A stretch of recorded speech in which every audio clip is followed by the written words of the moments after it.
DH mobile ඇක්සරිස් ඉතින් අද අලුත් වීඩියෝ එකක් අරගෙන ඉතින් අද මම ඔයාලට මේ වීඩියෝෙන් කතා කරන්න යන්නේ මේ දවස්වල සහ අපිට තියෙන ගොඩක් ප්‍රශ්නයක් ගැන කියන්නේ ප්‍රශ්නයක් ගැන සාමාන්‍යයෙන් මේක ෆෝන් එක පාවිච්චි කරන හැමෝටම තියෙන ප්‍රශ්නයක් ගැන.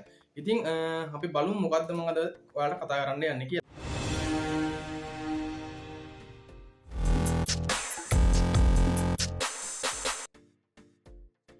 ඉතින් අපිට තියෙන ලොකුම ප්‍රශ්නය තමයි අපි රුපියල් ලක්ෂ ගාණක් දීලා අපි ගන්න ෆෝන් එකේ iPhone එකේ හරි අපි ගන්න Android ෆෝන් එකේ හරි සාමාන්‍ය බැටරි එක සාමාන්‍යයෙන් අපිට 80ක් 90ක් වගේ බහිනවා නම් මේක අපිට තියෙන ලොකුම ප්‍රශ්නයක්.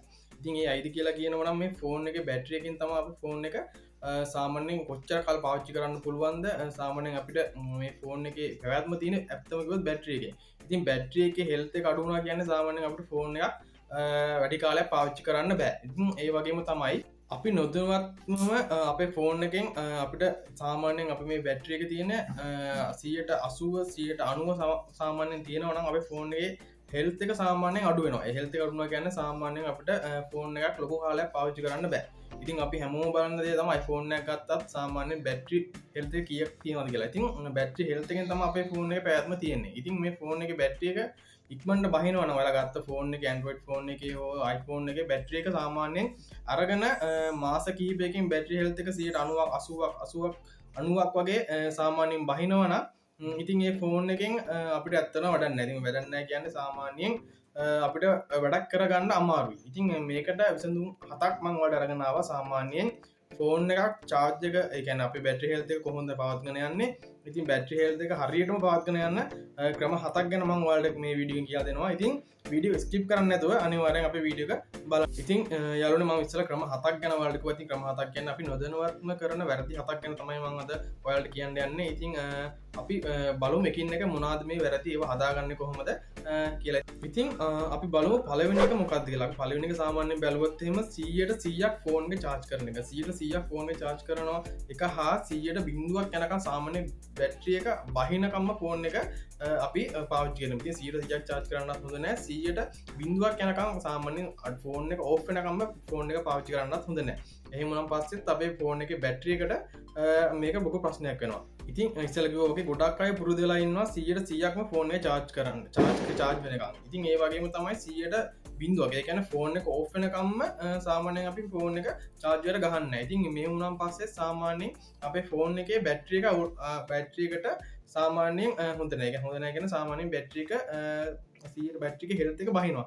ඉතින් එහෙම වෙන්නේ සාමාන්‍යයෙන් අපේ ෆෝන් වල තියෙන ලිතියම් බැටරි. ඉතින් ලිතියම් බැටරි වලට මේක සාමාන්‍යයෙන් හොඳ නැහැ. ඒ කියන්නේ සාමාන්‍යයෙන් අපිට 100%ක්ම charge වෙනකන් charge වෙන්න තියන්නත් හොඳ නැහැ. 100ට බිඳුවක් යනකම් සාමාන්‍ය 100 බිඳුවක් කියන්නේ සාමාන්‍ය ෆෝන් එක ඕෆ් වෙනකම්ම ෆෝන් එක අපි ෆෝන් එකේ රැඳී සිටින්නත් හොඳ නැහැ. ඉතින් මේ පළවෙනි වැරද්ද නිසා සාමාන්‍යයෙන් අපේ ෆෝන් එකේ බැටරි හෙල්ත් එක අඩු වෙන්න පුළුවන්. බැටරි හෙල්ත් එක අඩු වෙනවා වගේම බැටරි එකේ ආයු කාලය අඩු වෙන්න පුළුවන්. ඉතින් ඒක ලොකුම ප්‍රශ්නයක්. ඉතින් අයි එහෙම කිව්වේ සාමාන්‍යයෙන් අපිට මොකක් හරි වැඩක් කරගන්න ගියන් පස්සේ අපිට ෆෝන් එකේ බැටරි එක නැත්තම් සාමාන්‍යයෙන් අපිට ඒ කරන වැඩේ හරියට කරගන්න බැරි වෙනවා. ඉතින් අපි සාමාන්‍යයෙන් හැමදේම අපි කරන්නේ ෆෝන් එකේ. සාමාන්‍ය ෆොටෝ එකක් ගන්න උනත් කෝල් එකක් ගන්න උනත් සාමාන්‍ය කොහේ හරි ගියන් පස්සේ අපි හදිස්සි අවස්ථාවකදී මේ ෆෝන් එක කරන්නේ ඒ කියන්නේ ට්‍රැවල් කරන්න යනකොට සාමාන්‍යයෙන් අපිට අනිවාර්යෙන් ෆෝන් එක ඕනේ. ඒ වගේ වෙලාවට අපේ ෆෝන් එකේ බැටරි එක සාමාන්‍යයෙන් හොඳින් තියෙන්න ඕනේ. ඉතින් එහෙම තිබුණ නැත්නම් අපිට ලොකු ප්‍රශ්නයක් වෙනවා මේ ෆෝන් එකේ අපි කොහොමද මේක දිගට පවත්වාගෙන යන්නේ. අපි කොච්චර charge කරත් වැඩක් නැහැ. සාමාන්‍යයෙන් ෆෝන් එකේ බැටරි එක එකපාරටම බහිනවා. සාමාන්‍යයෙන් අපේ ෆෝන් එක 100% charge වෙලා විනාඩි 10ක් 15ක් යන ඉස්සලා බැටරි ෆෝන් එක ආය 100 බිඳුවක් යනකම් වෙනවා. ඉතින් එහෙම වෙන්නේ මේ ලිතියම් බැටරි වල තියෙන සාමාන්‍යයෙන් අපි අර ඉස්සලා කිව්වා වගේම ඒ කටු නිසා තමයි අපිට එහෙම වෙන්නේ. ඉතින් එහෙම වෙන්නේ කියන්නේ සාමාන්‍යයෙන් ඔයාලට අපි ෆෝන් එක පාවිච්චි කරලා 120ක් වගේ අඩු වෙනකම් අඩු වුණාට පස්සේ ෆෝන් එක charger ගහන්න යන්න එපා. ඒ වුණාන් පස්සෙත් අපේ ෆෝන් එකේ බැටරි එකට අවුල් වෙනවා. ඉතින් 120ක් වගේ අඩු වෙන්න යන්න දෙන්නේ නැතුව සාමාන්‍ය ඊට උඩින් මට්ටමක සාමාන්‍ය 130ක් 140 150ක් වගේ තියාගෙන ෆෝන් එක charger ගන්න. ඒ වගේම තමයි 100ක් ෆෝන් එක charger ගහලා තියන්නත් එපා. සාමාන්‍ය 185ක් වගේ වෙනකම් charger ගහලා තියලා ෆෝන් එක ඔයාලට ගලවන්න පුළුවන්. ඉතින් එහෙම වුණාන් පස්සේ සාමාන්‍යයෙන් අපේ බැටරි හෙල්ත් එක හොඳට පවත්වාගෙන යන්න පුළුවන්. ඉතින් ඒ වගේම තමයි 185ක් 180ක් වගේ වුණාට පස්සේ බැටරි එකේ අපි චාර්ජර් ගහලා තියෙන එක අයින් කරන්න ඕනේ. එහෙම වුණාම පස්සේ බැටරි එකේ ස්විච් ඔෆ් එකට සාමාන්‍යයෙන් මේක හොඳ දෙයක්. ඉතින් එහෙම වුණාම පස්සේ අපිට අපේ ෆෝන් එකේ බැටරි එකේ ආයු කාලය ගොඩක් කල් පවත්වාගෙන යන්න පුළුවන්. ඉතින් අපි කරන දෙවෙනි වැරද්ද බැලුවොත් එimhe අපි සාමාන්‍යයෙන් ෆෝන් එකක් උදේ වරුවේ දවල් වරුවේ පාවිච්චි කරලා සාමාන්‍යයෙන් අපි ආයේ රැට තමයි ෆෝන් එකේ චාර්ජර් ගන්න. ඉතින් රෑ එළි වෙනකන් අපි ෆෝන් එකේ චාර්ජර් ගන්නවා. මෙහෙම වුණාම පස්සේ සාමාන්‍යයෙන් අපේ ෆෝන් එකේ බැටරි එකට හොඳ නෑ. ඒක බැටරි එකේ හෙල්ත් එක අනිවාර්යෙන් බහිනවා. ඉතින් ඒ වැරද්ද කරන්න යන්න එපා. ඉතින් ඒ වගේ තමයි අපි සාමාන්‍යයෙන් රැට ෆෝන් එක ගහලා උදේට ගලවන එකෙන් සාමාන්‍යයෙන් අපිට මේ අලුත් ෆෝන් වල ඉතින් ඒ වගේම තමයි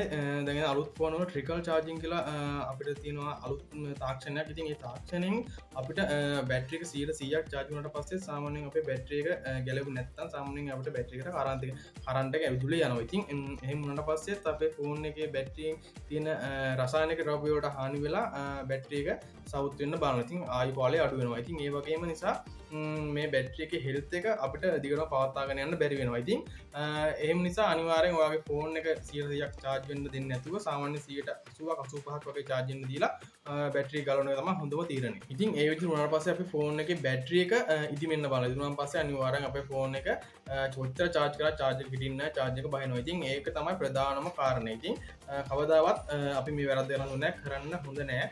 ඉතින් ඒ කියන්නේ අපි ෆෝන් එකක් රෑ එළි වෙනකන් චාර්ජර් ගහලා තියෙනවා නම් ඒක අපිටත් හොඳ නැහැ. අපේ ෆෝන් එකටත් ගොඩක් බලපානවා. ඉතින් එහෙම නිසා තමයි අනිවාර්යෙන් අපේ ෆෝන් එකේ බැටරි හෙල්ත් එක අඩු වෙන්නේ. ඉතින් ඒ වගේම තමයි අපේ ෆෝන් එක සාමාන්‍යයෙන් රත් වෙන්න දෙන්න හොඳ නැහැ. රත් වෙන්න හොඳ නැහැ කියන්නේ අපි සාමාන්‍යයෙන් අපේ ෆෝන් එකෙන් ගහන්න බැරි ගේම්. සාමාන්‍යයෙන් ගොඩක් අය ෆෝන් එකෙන් ගේම් ගන්නවා. ඉතින් එහෙම ගේම් ගහන්න පුළුවන් ෆෝන් එකක් තියෙනවා. ඉතින් ඒ වුණාට සාමාන්‍යයෙන් මේ දේ ඔයාලා දැනගන්න ඕනේ. ඉතින් ඒ කියන්නේ ෆෝන් එක රත් වෙන්න දෙන්න හොඳ නැහැ. ෆෝන් එක රත් වුණාට පස්සේ ඒකේ තියෙන හීට් නැගලා ෆෝන් එකේ තියෙන බැටරි එකට තමයි කෙලින්ම බලපාන්නේ. ඉතින් බැටරි එක රත් වුණාට පස්සේ බැටරි එකේ චාර්ජින් එක හිටින්නේ නැහැ. ඉතින් චාර්ජ් වෙන්න හිටින්නේ නැහැ කියන්නේ අනිවාර්යෙන් අපේ ෆෝන් එක කොච්චර චාර්ජ් කරා 100ක් චාර්ජ් එක පෙන්නුවත් අපේ ෆෝන් එකේ චාර්ජ් එක 100ක් නැහැ. ඉතින් ඒ වගේ හේතු මත අපේ ෆෝන් එකේ ආයු කාලය ඒ කියන්නේ බැටරි හෙල්ත් එක අනිවාර්යෙන් අඩු වෙනවා. ඉතින් ඒ වගේම තමයි මේකට ප්‍රධානම හේතුව තමයි සාමාන්‍යයෙන් අපි එඩිටින් කරනකොට සාමාන්‍යයෙන් අපි මේ ෆෝන් එක පාවිච්චි කරනවා. ඉතින් ෆෝන් එක පාවිච්චි කරන ලොකු ඇප් වලින් සාමාන්‍යයෙන් එඩිට් කරන්න බෑ සාමාන්‍ය ෆෝන් එක. ඉතින් එහෙම වුණාට පස්සේ ෆෝන් එකේ බැටරි එක රත් වෙලා හීට් වෙන ගත්තට පස්සේ මේ ෆෝන් එකේ තියෙන ආයු කාලය අඩු වෙනවා. ඉතින් ඒ වැරද්ද කරන්න යන්න එපා. ඉතින් ඒ වගේම තමයි අපි ලේසියට සාමාන්‍යයෙන් අපේ ෆෝන් එක charge කරනකොට අපි කවදාවත් බෑක් කවර් එක ගලවන්නේ නැහැ. බෑක් කවර් එක ගලවන්නේ නැතුනට පස්සේ සාමාන්‍යයෙන් ෆෝන් එක ඇතුලේ තියෙන හීට් එක පිට වෙන්න දෙන්නේ නැහැ. ඉතින් එහෙම වුණාට පස්සෙත් අපේ ෆෝන් එකේ චාර්ජර් එක charge කරාට පස්සේ සාමාන්‍ය හීට් වෙනවා. සාමාන්‍ය අපි දැනවත් වුණාට අපේ ෆෝන් එක charge කරනකොට අපේ ෆෝන් එක හීට් වෙනවා. ඉතින් හීට් වුණාට පස්සෙත් අපේ හීට් එක පිට වෙන්න තැනක් නැහැ. ඉතින් එහෙම වුණාට පස්සෙත් අපේ ෆෝන් එකේ ආයු කාලය අඩු වෙන්න බලනවා. අඩු වෙන්න බලනවා කියන්නේ සාමාන්‍යයෙන් අපි ෆෝන් එක charge කරනකොට අනිවාර්යෙන් කරන්න පුළුවන් නම් මේක හොඳයි. ෆෝන් එක charge කරන අනිවාර්යෙන් බෑක් කවර් එක ගලවලා පුළුවන් නම් charge කරන්න. ඉතින් ඒක ගොඩක් හොඳයි අපේ ෆෝන් එක ලොකු කල්පයක්මත් තියාගන්න පුළුවන්. ඉතින් ඊළඟ දේ තමයි අපි සාමාන්‍යයෙන් අපි පාවිච්චි කරන ඒ කියන්නේ අපිට ගන්න තියෙන සාමාන්‍යයෙන් අපි ලක්ෂ ගණන් ෆෝන් දීලා සාමාන්‍යයෙන් අපි රුපියල් 500ක් 600ක් වගේ වියදම් කරලා charger එකක් ගන්නවා නම් ඒකින් වැඩක් නැහැ. ඉතින් එහෙම වුණාන් පස්සෙත් අපේ ෆෝන් එකේ ආයු කාලය අඩු වෙනවා. ඉතින් ඔයාලට පුළුවන් නම් සුපිරි fast charging charger එකක් ගන්න. ඉතින් මේ වගේ fast charging cable එකක් හරි charger set එකක් ගන්නවා නම් ඔයාලගේ ෆෝන් එකේ ආයු කාලය වැඩි කරගෙන බැටරි එකේ කල්පයක්ම හොඳින් පවත්වාගෙන යන්න පුළුවන්. සාමාන්‍යයෙන් අපි ඉතින් රුපියල් ලක්ෂ ගණනක් දීලා ෆෝන් එකක් අරගෙන ඉතින් එහෙම ෆෝන් එකක් ගත්තට පස්සේ අපි රුපියල් 500ක් වගේ වියදම් කරලා charger එකක් ගන්නවා නම් ඒකම ලොකු ගොන් වැඩක්. ඉතින් එහෙම කරන්න එපා. එහෙම වුණාට පස්සේ තමයි ඔයාලගේ ෆෝන් එකේ තියෙන ආයු කාලය අඩු වෙන්නේ. අඩු වෙලා බැටරි එක සවුත් වෙන්නේ. ඉතින් මම ඉස්සෙල්ලා කිව්වා වගේ සාමාන්‍යයෙන් ඔයාලා charger එකක් ගන්නවා නම් අනිවාර්යෙන් හොඳ fast charging හොඳ වගකීමක් ඇති තැනකින් සාමාන්‍යයෙන් හොඳ charger එකක් සහ data cable එකක් පාවිච්චි කරන්න. එහෙම වුණාන් පස්සේ ඔයාගේ ෆෝන් එක කල්පයක්ම පවත්වාගෙන යන්න පුළුවන්. ඒ වගේම බැටරි එකටත් සාමාන්‍යයෙන් ගොඩක් ලොකු කාලයක් පාවිච්චි කරන්න පුළුවන්. හොඳ හෙල්ත් එකක් ලබා ගන්න පුළුවන්. ඉතින් ඒ වගේම තමයි සාමාන්‍යයෙන් අපි ඔය බාල charger පාවිච්චි කරාට පස්සේ සාමාන්‍යයෙන් අපේ ෆෝන් එකට එක දිගට විදුලිය සැපෙන්නේ සාමාන්‍යයෙන් කරන්ට් එක කඩ තමයි ඔයාගේ ෆෝන් එකට ලැබෙන්නේ. එහෙම වුණාට පස්සේ ඔයාගේ ෆෝන් එකේ තියෙන IC එකත් ඩැමේජ් වෙන්න පුළුවන්. ඉතින් එහෙම වුණාට පස්සේ ඔයාගේ ෆෝන් එක රිපෙයාර් කරන්න වෙනවා. ඉතින් අර පොඩි මුදලක් දීලා සාමාන්‍යයෙන් අපි ගන්න charger එක වගේ නෙවෙයි. සාමාන්‍යයෙන් වගකීමක් ඇත්තනකින් අරගත්තට පස්සේ එතන සාමාන්‍යයෙන් අපිට අපේ ෆෝන් එකේ තියෙන පැවැත්ම සහ අපේ බැටරි එකේ තියෙන කල් පැවැත්ම වගේම අපිටත් හොඳ සාමාන්‍ය charger එකක් ලබා ගන්න ළඟ තියාගන්න තියෙනවා නම් ගොඩක් වටිනවා. ඉතින් ඒ වගේම තමයි අපි charge කරනකොට අපි ෆෝන් එක charge කරනකොට අපේ charger එක විතරක් charge කරගන්න පුළුවන් නම් ගොඩක් හොඳයි. ඒ වගේ මේ වෙන charger එක charge කරන්න යන්න එපා. එහෙමුණට පස්සේ අපේ ෆෝන් එකේ තියෙන ෆෝන් එකේ එහෙමුණට පස්සෙත් අපේ ෆෝන් එකේ කල් පැවැත්ම අඩු වෙන බැටරි එකට හොඳ නැහැ. ඉතින් ඒ වගේම තමයි ඉතින් මෙන්න මේ වගේ පවර් ඩෙලිවරි දෙන සුපිරි චාර්ජර් එකක් වරම් පාවිච්චි කරන්න. ඉතින් ඔයාලගේ ෆෝන් එකටත් ගොඩක් හොඳයි. ඉතින් මේ වගේ ස්ටිකර් දෙන මේ වගේ ඔරිජිනල් ස්ටිකර් එන බාගොක් චෙක් කරලා ගන්න පුළුවන් චාර්ජර් එකක් කරන් පාවිච්චි කරන්න. ඉතින් ඒක ඔයාගේ ෆෝන් එකට ගොඩක් හොඳයි. ඉතින් ඒ වගේ තමයි 6 වෙනි වැරද්ද විදිහට ගත්තොත් අපි ෆාස්ට් චාර්ජින් චාර්ජ් කරමු. ඉතින් අපිට අනවශ්‍ය වෙලාවකදී අපිට අනවශ්‍ය ඕන නැති වෙලාවටත් අපි ෆාස්ට් චාර්ජින් චාර්ජ් කරනවා නම් අපේ ෆෝන් එකේ ආයු කාලය අඩු වෙන්න පුළුවන්. සාමාන්‍යයෙන් අපිට එහෙම කියන්නේ සාමාන්‍යයෙන් අපි ෆෝන් එකේ දැල්ලා දින වෙලාවටත් මුකුත් කරන්න නේද සාමාන්‍යයෙන් ෆාස්ට් චාර්ජින් ගහුවොත් එහෙම අනිවාර්යෙන් අපේ ෆෝන් එකේ බැටරියට මේක බලපානවා. ඉතින් ඔයාලා උදාහරණයක් විදිහට අපි ෆෝන් එක නිකන් පැත්තකින් තියලා ඉන්න වෙලාවට ෆෝන් එක වැට වෙලා තිබ්බොත් එහෙම ෆාස්ට් චාර්ජින් ගහන්න යන්න එපා. එහෙම වෙලාවට අපි නෝමල් හොඳ චාර්ජ් එකකින් පවර් එක දීලා ෆෝන් එක චාර්ජ් කරගන්න. ඉතින් එහෙම වුණාට පස්සේ ඔයාලගේ ෆෝන් එකේ කල් පැවැත්ම වැඩි කරගන්න පුළුවන්. ඉතින් මම ඉස්සර කිව්වා වගේ හැමතිස්සෙම ෆාස්ට් චාර්ජින් ගහන්න එපා. ඉතින් ඒ විදිහට ගහුවට පස්සේ වෙන්නේ අපි ගහන චාර්ජ් එකේ වැඩිපුරම බලයක් තියෙන නිසා හැමතිස්සෙම උපරිම වේගයකින් මේක චාර්ජ් වෙන්න බලන්න. එහෙනම් පස්සේ අපේ ෆෝන් එකේ තියෙන ෆෝන් එකේ බැටරියට වැඩි තාපයක් ජනනය වෙනවා. ඉතින් ඒ නිසා තමයි හැමතිස්සෙම ෆාස්ට් චාර්ජින් ගහන්න එපා කියන්නේ. නෝමල් හොඳ චාර්ජ් එකකින් නෝමල් වලට පාවිච්චි කරනවා නම් ගොඩක් හොඳයි. ඉතින් ඒ වගේ තමයි අපි බලමු දැන් අවසාන එක සහ මේකේ තියෙන විශේෂම දේ මොකක්ද කියලා. ඉතින් මං ඉස්සලා කියපු කරුණු ටික මගහරව ගත්තොත් ඔයාට ෆෝන් එකේ බැටරි එක අවුරුදු 2ක් 3ක් හෝ ඊට වැඩි කාලයක් 90%ට වඩා උඩින් බැටරි එක තියාගන්න පුළුවන්. ඉතින් යාළුවනේ ඔන්න අවසාන කරුණ අවසාන විදිහට මම දෙන්න විශේෂ කරුණ තමයි ඔයාලගේ බැටරි ඔප්ටිමයිසේෂන් හෝ ඔප්ටිමයිස් බැටරි චාර්ජින් කියන සෙටින් එක ඔන් කරලා තියාගන්න. ඔන් කරලා තියාගත්තට පස්සේ ඔයාගේ ෆෝන් එකම බලා ගන්න ඔයාගේ බැටරි එක ආරක්ෂා කරගන්න ඕනි විදිය. ඉතින් අදට ඔන්න ඉතින් ඔයාලට අරන් ආව වීඩියෝ එකක්. ඉතින් මේ වීඩියෝ එක ඔයාලට වැදගත් වුණා නම් අනිවාර්යෙන් යාළුවන්ට බලන්න ෂෙයා කරන්න. අපි සබස්ක්‍රයිබ් කරලා තියාගන්න. ඉතින් මේ වගේ වීඩියෝ නැවතත් අරන් එනකම් අතර මම ඔයාලගෙන් සමුගන්නම්. ඔයාලට සුබ දවසක්.